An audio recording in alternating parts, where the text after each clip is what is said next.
Well, this morning I have a message from Our Lady, and it's a sad message really, and it's a message about division and fighting in the church. So here goes.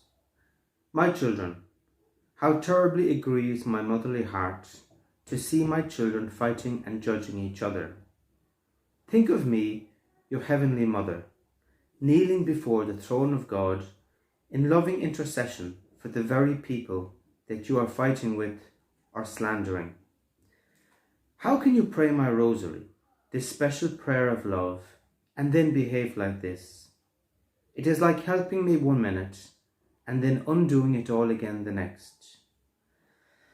What good is a doctor who heals and bandages a patient's wounds and then pushes the patient over and hurts them afterwards? My children, your prayers and your actions must be aligned, and when and if you make a mistake, you must not only ask God for forgiveness, but you must do all that you can to undo the damage caused to you, caused to your brother or sister. My children, your lives on earth are short. You must do everything you can to love. Well, when I received that message last night, I could really feel Our Lady's both love and sadness. Love because she loves everyone. Even when she's correcting us for fighting or for judging, she's doing that out of love because she loves us too. She loves these people too. But on the other hand, she loves also sinners and she's interceding for sinners. So it's just a question of love. And there's Our Lady. It's a very poignant image when we think about it. There's Our Lady, for example, kneeling before the throne of God, praying and asking God for the grace of forgiveness, for the graces of mercy, for such and such a soul. It's knowing their background, knowing their family, knowing all the rest. And yet there perhaps we are, and perhaps I'm doing it too, there we are, some people are at least, praying the rosary, saying they love Jesus, saying they love Mary, and at the same time saying horrible and horrific things about the very person that Our Lady is kneeling before the throne of God about and interceding.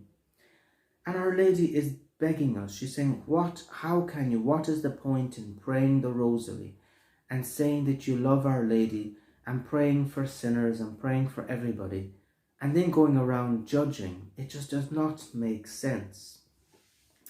And she uses this example. She says, it's like a doctor, So it's like a doctor who bandages your wounds, heals you, and then when you're walking out the door, pushes you over again.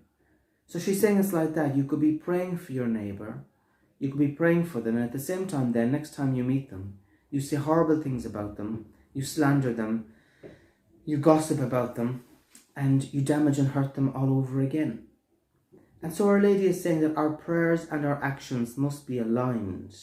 So in other words, what we believe in our hearts, we must do in our lives.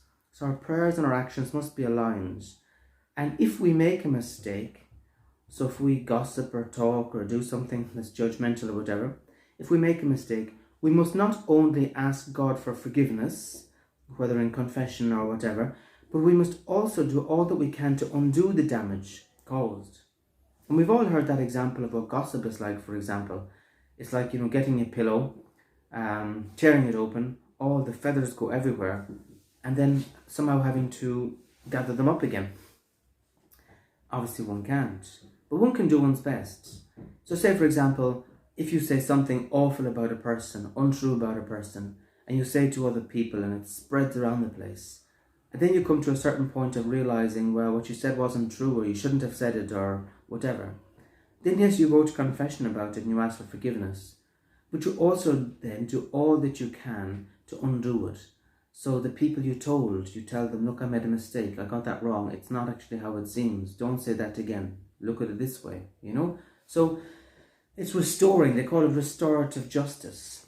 And so that's what Our Lady is asking us to do all that we can. And she reminds us at the end, our lives here on earth are short. And we have many examples of saints, for example. I think of Saint Teresa of the Child Jesus, and she was looking at the newspaper, I think it was, and she saw some criminal that was going to be killed.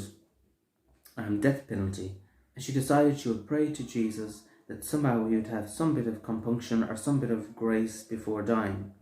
And then when she saw the paper the next day, apparently just before dying, this criminal asked for a cross and asked to kiss the cross. And St. Teresa, you see, saw that as a beautiful sign that her prayers were answered. And see, that would have been Jesus using St. Teresa, Jesus using the prayers of St. Teresa to intercede for that man. I'm sure other people were praying for him too. But some people might have been out there saying, I hope he dies, I hope he gets what he deserves, we need corporal punishment, we need our society safe, he deserves it, the dirty rotten scoundrel. And these could be mass-going people, prayerful people.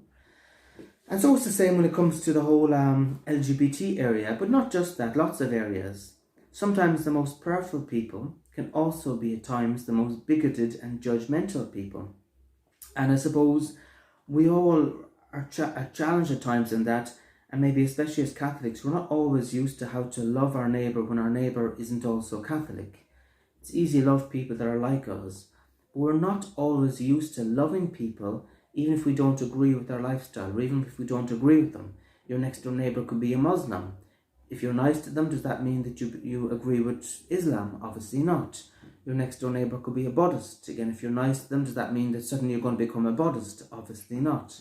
And so sometimes I think our challenge as Catholics is learning to love people, and yet knowing and not agreeing with everything they're doing, but still learning to love them and not to be gossiping about them, not to be talking about them, but to realise that we could be like them in another way, in another lifetime, if we'd grown up like them, if we hadn't received the grace of conversion. And so it requires a lot of mental work, spiritual work, not to judge. And that then, of course, leads to terrible fighting and leads to terrible division in the church. And then we're supposed to be united in love, and instead all this fighting and judgment separates us. So Our Lady today is begging us. She's begging us to love. Love our neighbour, love Jesus, pray for our enemies, do good to those people that hurt us, and at least try to see where people are coming from, try to open our hearts, try to humble our hearts, try to educate ourselves, and let's try to do everything to be like Our Lady, that we will be before as well the throne of God. We can't go up to heaven like she can, but we can go to adoration. We will be before Our Lady, before Jesus, and we will be begging Jesus with humility and with love and with tears for the grace of conversion of such and such a person or such and such a situation, without 1 ounce of judgment, but just with this perfect love, perfect humility, and just perfect charity and goodness.